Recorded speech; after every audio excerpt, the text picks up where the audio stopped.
Información precisa, completa, veraz, objetiva e independiente. Directo a tu pantalla. Radio Caracas Radio presenta Voz de América.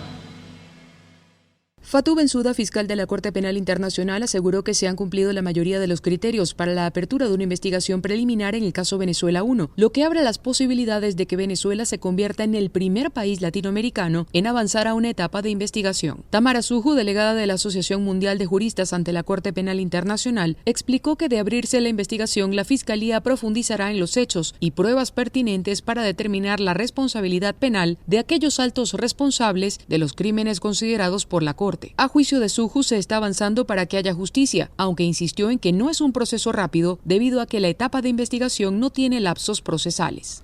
Puede citar a víctimas y testigos, requerir cooperación de otros estados, organizaciones internacionales y fuentes creíbles como las ONGs. Luego de iniciar la investigación, en cualquier momento la Fiscalía puede solicitar a la Sala de Cuestiones Preliminares que dicte órdenes de detención o órdenes de comparecencia. Una orden de comparecencia es dictada cuando hay indicios de que será suficiente para que la persona imputada se presente en la corte. De no ser así, de no pensarlo así, se puede dictar orden de aprehensión internacional. En tanto, Ana Leonora Costa, directora de la Coalición por los Derechos Humanos y la Democracia, subrayó que mientras el caso avanza, las organizaciones defensoras de derechos fundamentales continúan ejerciendo su labor. Seguimos documentando y recabando información sobre lo que ha sucedido en Venezuela. Seguimos pidiendo justicia en Venezuela. La fiscal de la Corte Penal Internacional desmintió al fiscal general de Venezuela, Tarek William Saab, quien en varias ocasiones ha acusado a la instancia de no cooperar con el Estado venezolano y de negarle el derecho a la defensa. Carolina Alcalde, Voz de América, Caracas.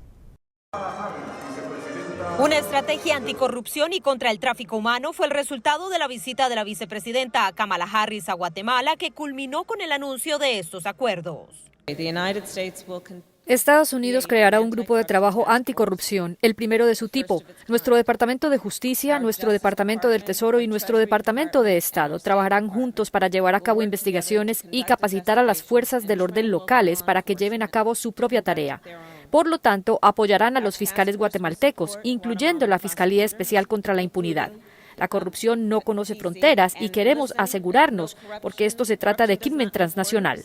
A pesar de los cuestionamientos en su contra en torno a este tema, el presidente Alejandro Yamatei defendió su administración y respaldó esta iniciativa. Un tema que nos preocupa a ambos gobiernos, algo que estructuralmente ha tenido muchísimos problemas en Guatemala para poder ser controlados, y el compromiso nuestro fue aumentar las capacidades dándole el soporte financiero al Ministerio Público, como ya lo hemos hecho. Combatir la pobreza y establecer programas de ayuda para mujeres y jóvenes en zonas rurales es otro de los compromisos a los que llegaron ambos gobiernos. Mientras tanto, la vicepresidenta reiteró el mensaje disuasorio para aquellos que piensan en migrar de manera irregular. No vengan. Después de esta visita de aproximadamente 24 horas a Guatemala, la vicepresidenta Kamala Harris se dirige a México, donde se reunirá con el presidente de esa nación. Allí se espera que toque el tema de la corrupción nuevamente, una de las prioridades: seguridad, migración y desarrollo económico. Celia Mendoza, Voz de América, Ciudad de Guatemala.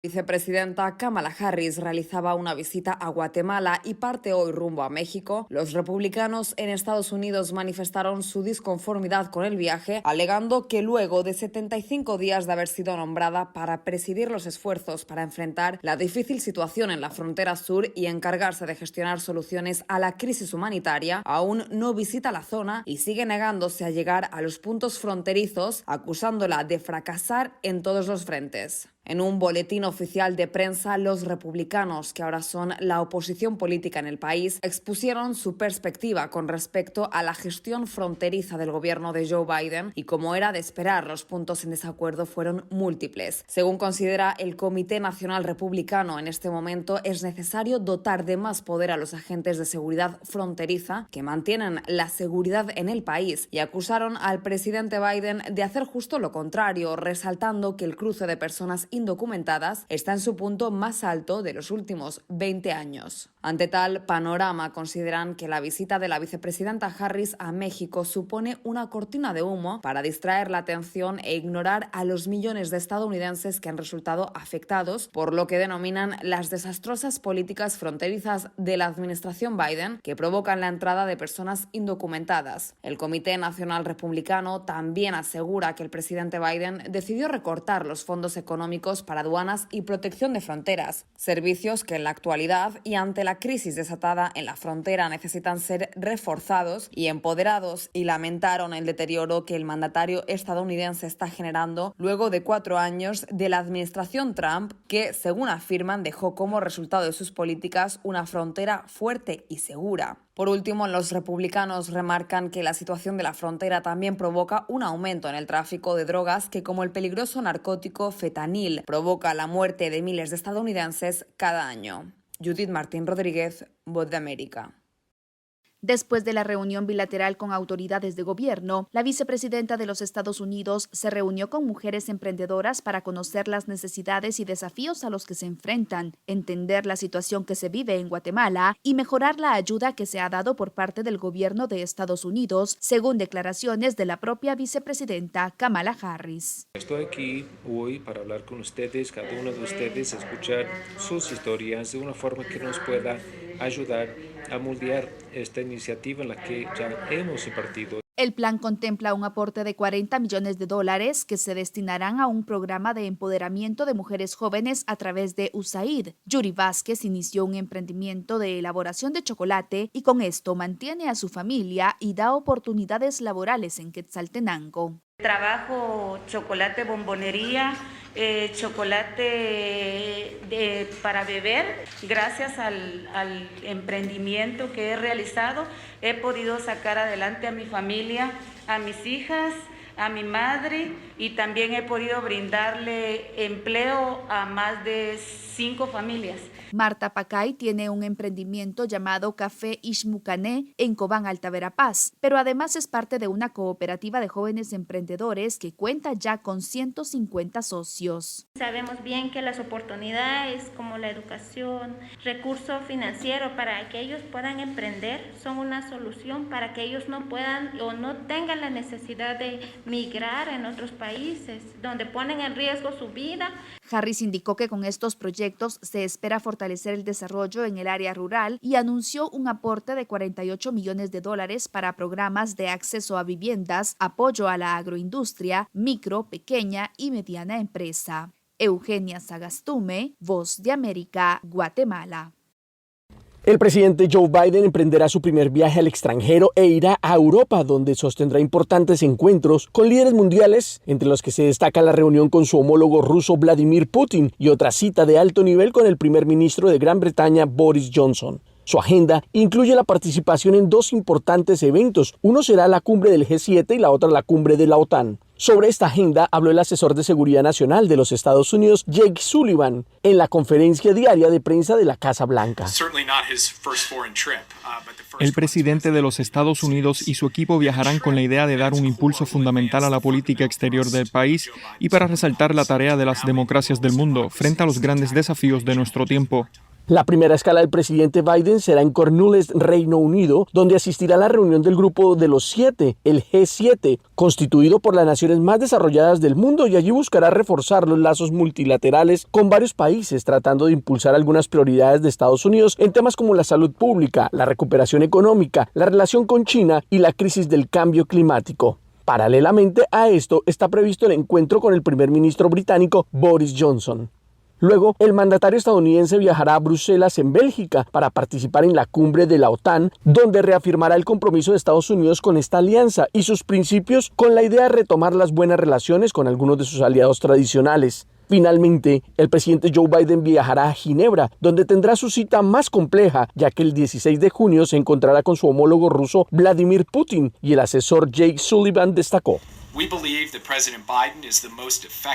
el presidente Biden es el comunicador directo más eficaz de los valores y prioridades estadounidenses, y creemos que escuchar directamente al presidente Putin es la mejor forma de comprender lo que Rusia pretende y planea. Nunca hay un sustituto para el compromiso de líder a líder, particularmente para relaciones complejas como esta. Esta será la primera reunión cara a cara entre los presidentes Biden y Putin y tiene como objetivo bajar la temperatura que ha estado elevada, marcada por grandes desacuerdos entre los mandatarios en temas como la soberanía de Ucrania, los recientes ciberataques contra empresas e intereses estadounidenses que sospechan provienen de Rusia, y también abordará la relación con China, entre otros temas. Héctor Contreras, Voz de América, Washington. Las partes del acuerdo nuclear de Irán de 2015 han estado reuniéndose intermitentemente en Viena desde abril para encontrar un camino para que Estados Unidos vuelva al acuerdo después de que la administración del presidente Donald Trump se retirara y para que Irán vuelva a cumplirlo a cambio del levantamiento de sanciones. La Unión Europea está coordinando todos los aspectos y Enrique Mora, negociador jefe de conversaciones del grupo, mostró un tono optimista diciendo que cree que se alcanzará un acuerdo en la próxima ronda de conversaciones, pero consultado sobre si compartía ese optimismo, el portavoz del Departamento de Estado, Ned Price, fue más cauteloso. No somos optimistas ni pesimistas acerca de esto, somos realistas. Tenemos la vista clara sobre lo que está en juego, tenemos la vista clara sobre nuestros objetivos y en última instancia, nuestro objetivo aquí es asegurarnos de que Irán sea una vez más nuevamente sujeto al régimen de verificación y monitoreo más estricto jamás negociado. Por su parte, el presidente iraní Hassan Rouhani adoptó una visión más optimista y dijo que los principales problemas de su país con Estados Unidos se han resuelto y solo quedan los que él denominó como problemas menores. Pero Brian Katulis, analista de seguridad y de política exterior del Center for American Progress con sede en Washington, dice que hay varios problemas que deben resolverse antes de que se resucite el trato. Otro punto conflictivo es que la administración Biden ha utilizado la frase un acuerdo más largo y más fuerte. Y hay cuestiones pendientes sobre acceso a sitios militares. Hay preocupaciones que la Agencia Internacional de Energía Atómica ha planteado en las últimas semanas sobre nueva información que ha surgido acerca de las actividades pasadas de Irán. Expertos también señalan los esfuerzos para formar un nuevo gobierno de coalición en Israel, sin el primer ministro Benjamín Netanyahu, como algo para tener en cuenta en las conversaciones, aparte de las elecciones en Irán que se realizarán este mes. John F. Burnett, Voz de América, Washington. Las elecciones consideradas como las más grandes en la historia de México dejan varias lecturas. Sin ser candidato o dirigente de partido, el presidente Andrés Manuel López Obrador fue protagonista de los comicios y reconoció que la votación no fue solo por un partido, sino por un proyecto de gobierno. Los resultados no son homogéneos. En la Cámara de Diputados, Morena, el partido al que pertenece, logrará con sus aliados obtener la mayoría simple que permitirá la aprobación del presupuesto y modificaciones legales, pero no constitucionales. Aún así, el Ejecutivo celebró los resultados. Lo que más me apuraba era el que pasara la elección sin incidentes, que se hiciera valer la democracia. Eso era lo que más me importaba. Y sí, estuvimos muy pendientes para evitar la violencia. Si a eso se añade el resultado que va a favorecer el que continúe la transformación de México, pues se pueden imaginar cómo estoy. Feliz, feliz, feliz.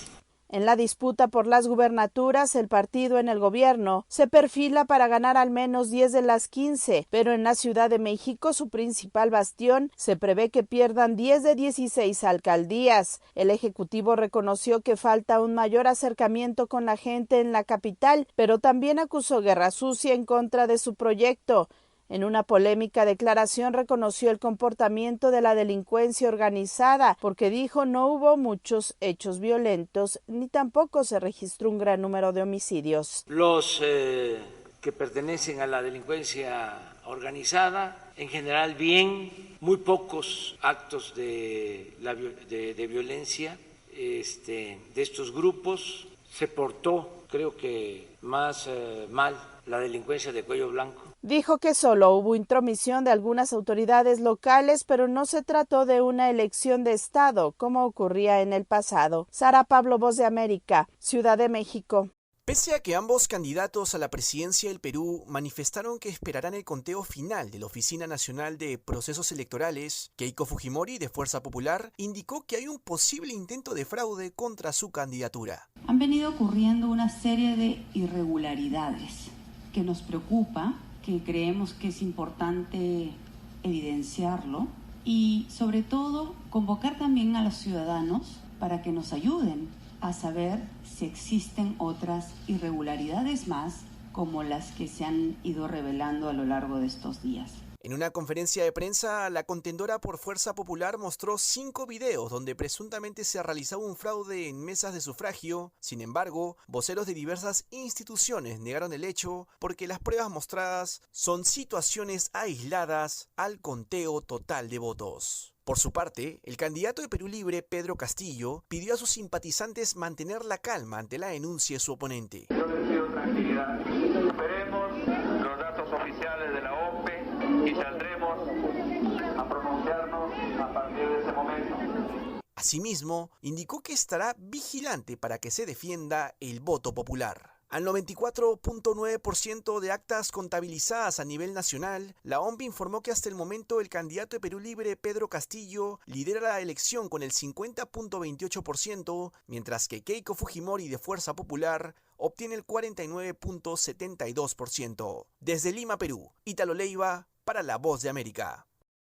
La Alianza Ciudadana por la Libertad, que es el único medio electoral que le queda a la oposición nicaragüense, mantiene su posición de participar en las elecciones generales del mes de noviembre, pese a la reciente escalada de inhabilitaciones políticas contra precandidatos presidenciales promovida por el gobierno del presidente Daniel Ortega. La semana pasada, 2 precandidatos presidenciales de la oposición, Cristiana Chamorro Barrios y Arturo Cruz, fueron procesados y encarcelados, mientras Félix Maradiaga fue citado a la Fiscalía para responder a una investigación en su contra, y otros 3 candidatos, Juan Sebastián Chamorro, Medardo Mairena y Miguel Mora, están expuestos a las leyes inhibitorias. Ante este panorama, la Alianza Ciudadana sostiene que participará en las elecciones con el candidato que pueda relevar a los aspirantes impugnados legalmente. Kitty Monterrey, presidenta del Partido Ciudadanos por la Libertad, argumentó: porque hemos llegado a la conclusión de que Ortega no se va a detener y posiblemente siga tratando de descabezar a todo aquel que se le oponga. Pero nosotros vamos a continuar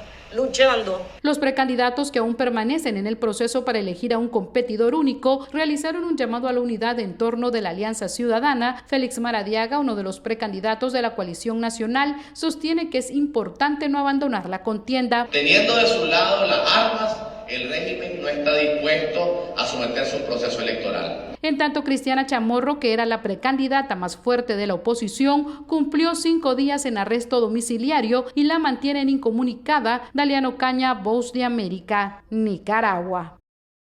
El fiscal general de El Salvador, Rodolfo Delgado, justificó la decisión de romper el acuerdo con la Secretaría General de la Organización de Estados Americanos, OEA, para el funcionamiento de la Comisión Internacional contra la Impunidad en El Salvador, CICIES, porque cumplía atribuciones que invaden el campo de la investigación que por constitución corresponden al Ministerio Público. Cuestiono seriamente la constitucionalidad de algunas de las funciones que estaban dentro del acuerdo suscrito por la Fiscalía General de la República con la CICIES. El presidente de la República, Nayib Bukele, había anunciado anteriormente la anulación del convenio por la contratación como asesor del secretario general de la OEA, Luis Almagro, del exalcalde de San Salvador, Ernesto Mason, un político que tiene procesos judiciales abiertos en el país. El organismo hemisférico, a través de un comunicado, negó que existiera un contrato para el político salvadoreño y aseguró que fue un ofrecimiento honorario para brindar asesoría al organismo y que nunca fue efectivo. El documento de la OEA tiene 6 puntos y en uno de ellos se refiere a lo que considera fue una recurrente intención del gobierno para inducir a las CICIES para investigar acciones de políticos de oposición. La Voz de América consultó sobre el tema al legislador de oposición Johnny Wright del partido Nuestro Tiempo en el Congreso y puntualizó: no me sorprende a mí porque de hecho nosotros como partido venimos denunciando ante las diferentes instituciones de posibles irregularidades. Las organizaciones que promueven la transparencia